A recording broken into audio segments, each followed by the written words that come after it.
인간은 욕망하기 때문에 욕망할 이유를 찾는다. 인간은 무수한 욕망의 덩어리다. 인간은 생존에 필요한 식욕뿐만 아니라 수면력과 성욕 등 기본 욕구가 충족되지 않을 때 견딜 수 없는 고통을 느낀다. 그리고 이 기본적인 욕망을 넘어 자기 실현이라는 고차적인 욕망도 갖고 있다. 쇼펜하우어는 인간의 이런 욕망이 신체와 분리될 수 없다고 했다. 눈은 보려고 하고 귀는 들으려고 하고 입은 먹으려고 한다. 이렇듯 신체는 인간의 욕망에 대응한다. 또한 다양한 욕망은 위계가 있다. 가장 낮은 단계의 욕망이 성욕이라면 가장 높은 단계의 욕망이 사유다. 욕망의 덩어리인 인간이 이 양극단의 욕망을 잘 통제하여 균형을 이루는 것이 행복에 이르는 길이다. 인간은 구체적으로 욕망한다. 쇼펜하우어는 세계의 본질이 삶의 의지이며 인간은 신체 내부적으로 그 의지를 알게 된다고 했다. 신체는 인간의 보이지 않는 욕망을 가장 객관적으로 드러낸다. 즉 삶의 의지는 신체를 통해 객관적으로 발현되고 신체 한 부위 한 부위가 욕망의 주체다. 신체의 각 부분은 의지를 발현하는 주된 욕구와 완전히 상응해야 하며 그런 욕구의 가시적 표현이어야 한다. 즉 치아, 목구멍, 장기는 객관화된 배고픔이고 생식기는 객관화된 성적 욕망이며 물건을 짚는 손이나 재빠른 발은 그것들이 표현하는 이미 더 간접적인 의지의 노력에 상응한다. 아리스토텔레스가 소화기관이 먹기 위한 목적을 위해 존재한다고 봤다면 쇼펜하우어는 먹으려는 의지가 소화기관을 만들었다고 봤다.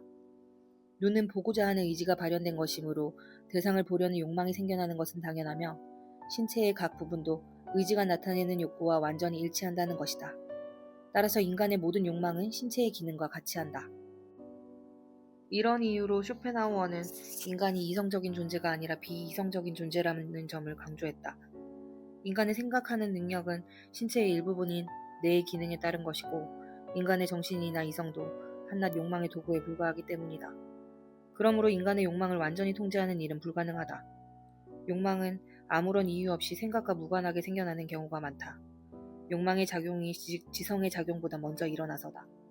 우리가 배고픔을 느끼는 이유는 맛있는 음식을 받기 때문이 아니다.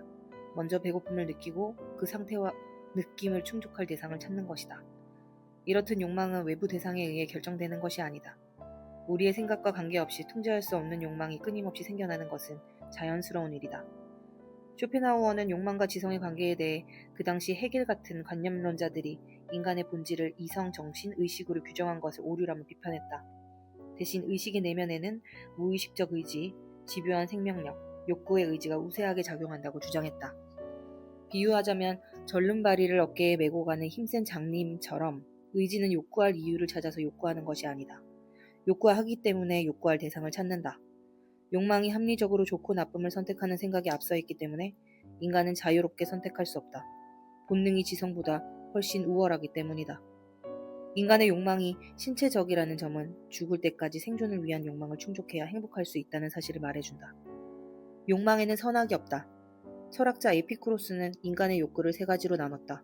첫 번째, 자연스럽고 꼭 필요한 욕구. 먹을 것과 입을 것에 대한 욕구다. 충족하기 쉽지만 충족되지 않으면 고통을 야기한다. 두 번째, 자연스럽기는 하지만 꼭 필요하지는 않은 욕구. 성적 충족의 욕구다. 이 욕구는 첫 번째 욕구보다 충족하기가 좀 더 힘들다. 세 번째, 자연스럽지도 않고 꼭 필요하지도 않은 욕구. 사치, 호사, 부귀영화에 대한 욕구다. 이 욕구는 끝이 없고 충족하기도 어렵다. 진화론에 따르면 인간의 욕망은 환경에 따라 바뀌었다. 동시에 인간은 구석기 시대부터 살아남기 위한 정보를 몸에 남겨두었다. 먹고 마시고자 하는 인간의 욕망은 선하지도 악하지도 않다. 비만은 건강에 좋지 않다는 것은 생각이고 이와 별개로 지방은 생존을 위해서 반드시 필요하다. 인간이 생존을 위협하는 추위와 배고픔을 극복하는 방법은 지방을 몸에 축적하는 것이었다. 또한 인간의 이성은 환경과 피드백을 하며 만들어졌다. 그래서 많은 기억과 상처가 인간의 DNA에 기록되어 있다. 뇌도 생존하기 위해 환경에 따라 발전했다. 즉 지능은 생존 도구로서 발전해온 것이다. 이 과정에서 후손을 남기는 것은 지극히 자연스러운 일이다. 진화생물학자 리처드 도킨스의 저서 이기적 유전자에 따르면 자신의 DNA를 이 세상에 남기는 행위는 인간의 가장 큰 열망이다. 이런 최근의 이론과 비교할 때 쇼펜하우어의 욕망의 철학은 설득력이 있어 보인다. 인간의 욕망과 지능은 생존을 위해 끊임없이 업데이트해온 것이다. 그렇다면 우리는 죽을 때까지 욕망의 굴레에서 벗어날 수 없다. 우리는 실제로 기본적인 욕구를 충족하기 위해 노력하면서 살고 있다. 직장에서 돈을 벌고 친구를 만나고 투자를 하는 이유도 기본적인 욕구를 채우기 위함이다. 이 욕망이 충족되지 않으면 자연스럽게 고통을 느끼는데 이것이 바로 인간의 행복과 불행을 결정한다. 우리는 신체의 각 부분에 맞는 욕망이 적절히 충족됐을 때 만족할 수 있다. 죽음을 통해 신체를 완전히 떠날 때까지 우리는 의욕과 결핍의 고리에서 벗어날 수 없다는 사실을 알아야 한다. 인간의 욕망은 신체를 통해 삶에 대한 의지로 나타난다.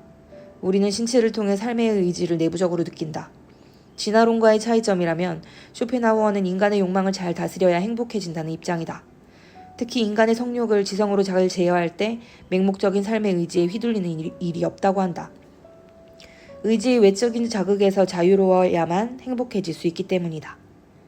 욕망을 자각하지 않으면 고통이 꼬리에 꼬리를 물고 일어날 것이다.